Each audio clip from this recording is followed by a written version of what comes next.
Assalamualaikum warahmatullahi wabarakatuh. Kami dari kelompok 7 ingin mempresentasikan laporan praktikum potensial membran.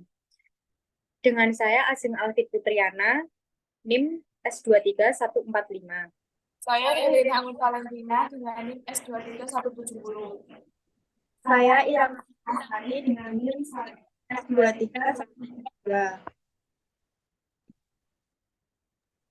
Saya Nabila Saraswati dengan NIM S23178.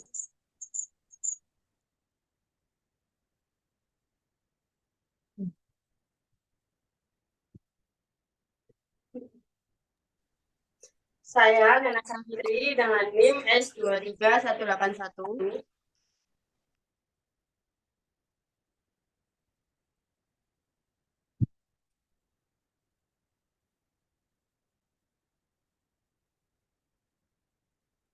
Yang pertama, saya akan membacakan A. Tujuan. 1. Mahasiswa mampu memahami tentang fungsi potensial membran. 2. Mahasiswa mampu memahami proses potensial membran. 3. Mahasiswa mampu membedakan potensial membran istirahat, potensial berjenjang, dan potensial aksi. B. Dasar teori. Potensial membran adalah beda potensial elektrik antara dinding sebelah luar dan sebelah dalam dari suatu membran sel yang berkisar dari sekitar min 50 hingga min 200 mV. Tanda minus menunjukkan bahwa di dalam sel bersifat negatif dibandingkan dengan di luarnya. Semua sel memiliki tegangan melintasi membran plasmanya, di mana tegangan ialah energi potensial listrik pemisahan muatan yang berlawanan. Sitoplasma sel bermuatan negatif dibandingkan dengan fluida ekstraseluler disebabkan oleh distribusi anion dan kation pada sisi membran yang berlawanan yang tidak sama. Potensial membran bertindak seperti baterai, suatu sumber energi yang memengaruhi lalu lintas semua substansi bermuatan yang melintasi membran, karena di dalam sel itu negatif dibandingkan dengan di luarnya. Potensial membran ini mendukung transport pasif kation ke dalam sel dan anion keluar sel. Dengan demikian, dua gaya menggerakkan difusi ion melintasi suatu membran.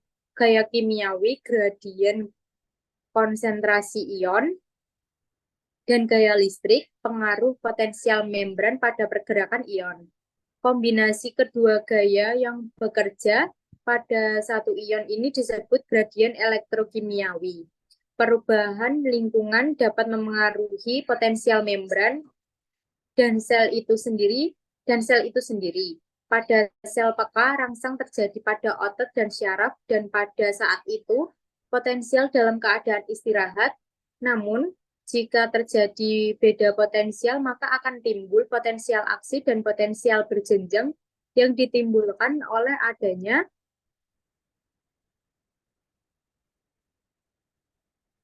depolarisasi, polarisasi, repolarisasi, hiperpolarisasi. Akan dilanjutkan oleh teman saya.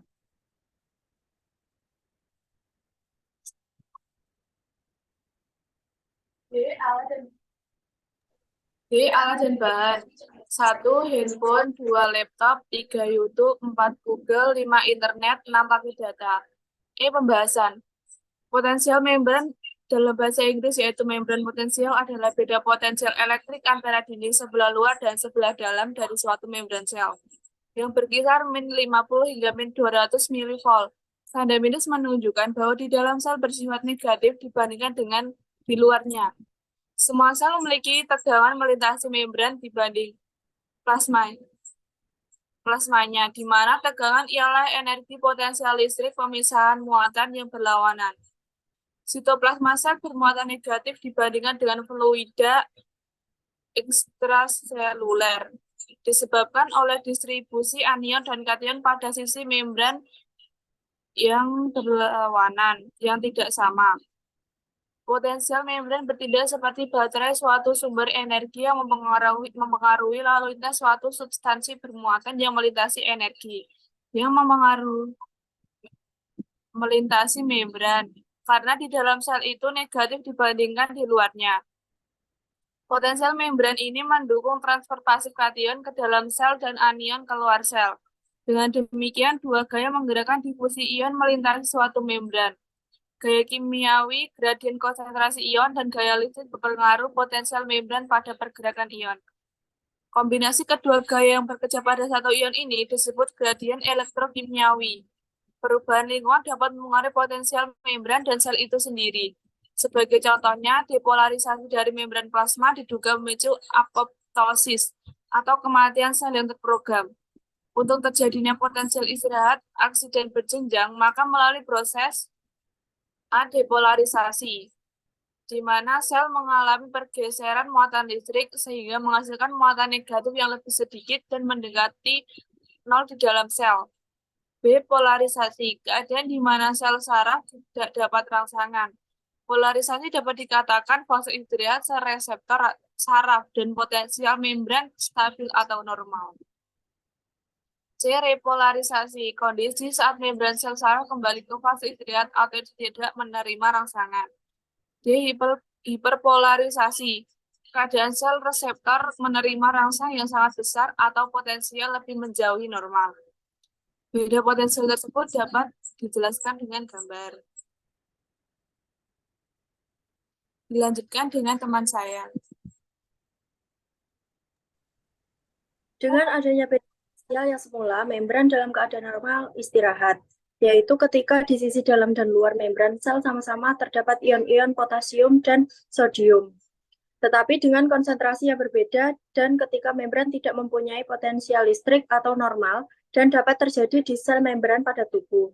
Seperti sel tubuh lainnya, sel saraf dan otot memiliki potensial membran yang berkaitan dengan distribusi ion-ion tubuh yang tidak merata dan perbedaan permeabilitas ion Na+ dan K+ dan anion besar intrasel. Sel saraf dan otot mampu mengalami perubahan yang cepat pada satu saat eksitasi pada potensial membrannya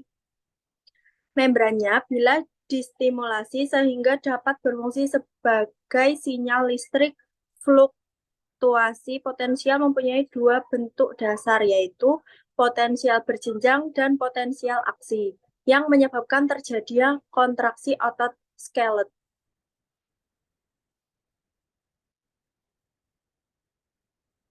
A. Potensial membran istirahat. Potensial membran yang relatif statis dari sel yang disebut potensial membran istirahat atau tegangan istirahat. Berlawanan dengan fenomena elektrokimia dinamis spesifik yang disebut potensial aksi dan potensial membran bertingkat. Na+ atau K+, main ATP serta efek difusi ion yang terlibat merupakan mekanisme utama untuk mempertahankan potensi istirahat melintasi membran sel hewan. Terlepas dari dua yang terakhir, yang terjadi pada sel yang dapat bergerak atau neuron, otot, dan beberapa sel sekretori di dalam keleniar. Tegangan membran pada sebagian besar sel yang tidak dapat dieksitasi juga dapat mengalami perubahan sebagai respons terhadap rangsangan lingkungan atau intraseluler. Potensi istirahat ada karena perbedaan permeabilitas membran untuk ion kalium, natrium, kalsium, dan klorida yang ada pada gilirannya dihasilkan dari aktivitas fungsional berbagai saluran ion, pengangkut ion, dan penukar. Secara konvensional, potensial membran istirahat dapat didefinisikan sebagai nilai dasar tegangan transmembran yang relatif stabil dalam sel hewan dan tumbuhan. Selanjutnya akan dilanjutkan dengan teman saya. Potensial membran istirahat khas sel muncul dari pemisahan kalium ion dari intraseluler. Relatif bergerak anion melintasi membran sel. karena permeabilitas membran untuk kalium jauh lebih tinggi daripada untuk ion lain.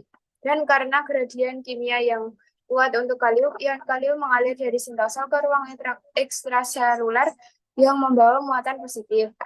Sampai pergerakannya diimbangi dengan pembentukan muatan negatif pada permukaan bagian dalam membran. Sekali lagi, karena permeabilitas relatif yang tinggi untuk kalium, potensi membran yang dihasilkan hampir selalu mendekati potensi pembalikan kalium. Tetapi agar proses ini terjadi, gradien konsentrasi ion kalium harus ditetapkan terlebih dahulu. Pekerjaan ini dilakukan oleh pompa ion atau transporter dan atau penukar dan umumnya didukung oleh ATP. Dalam kasus potensial membran istirahat melintasi membran plasma sel, hewan gradien kalium dan natrium ditetapkan oleh Na+ atau K+ min ATP asa pompa natrium kalium yang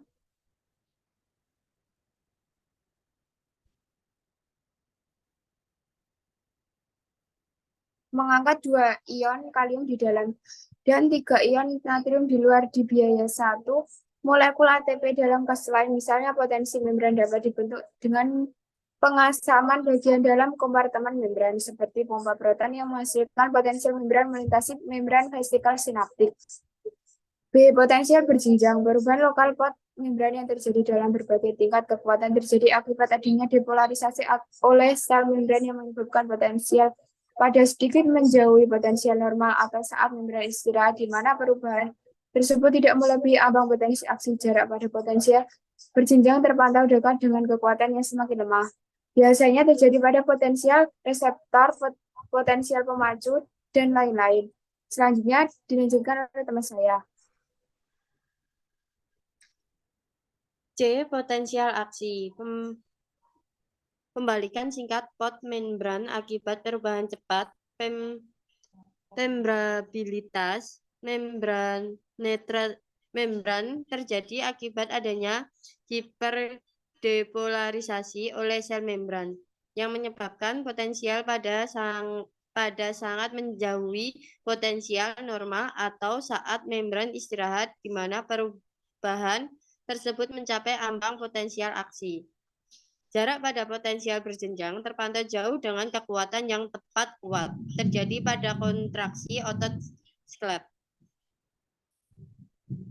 Namun pada potensial aksi juga dapat dibentuk oleh potensial berjenjang yang menyentuh ambang potensial aksi dan dapat dilihat melalui tabel berikut yang ada di layar.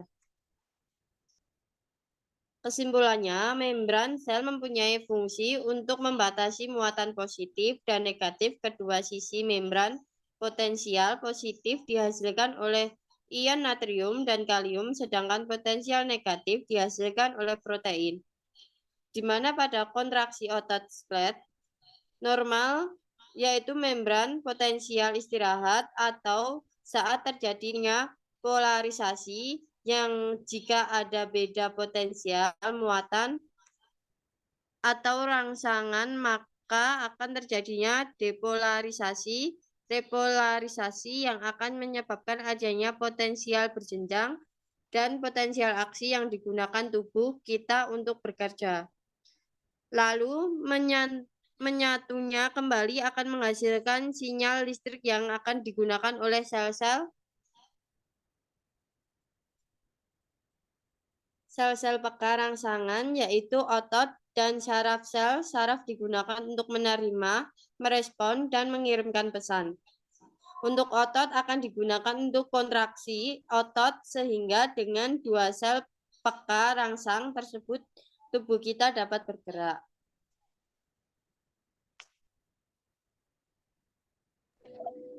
Sekian presentasi dari kelompok 7. Terima kasih. Mohon maaf apabila ada salah kata. Wassalamualaikum warahmatullahi wabarakatuh.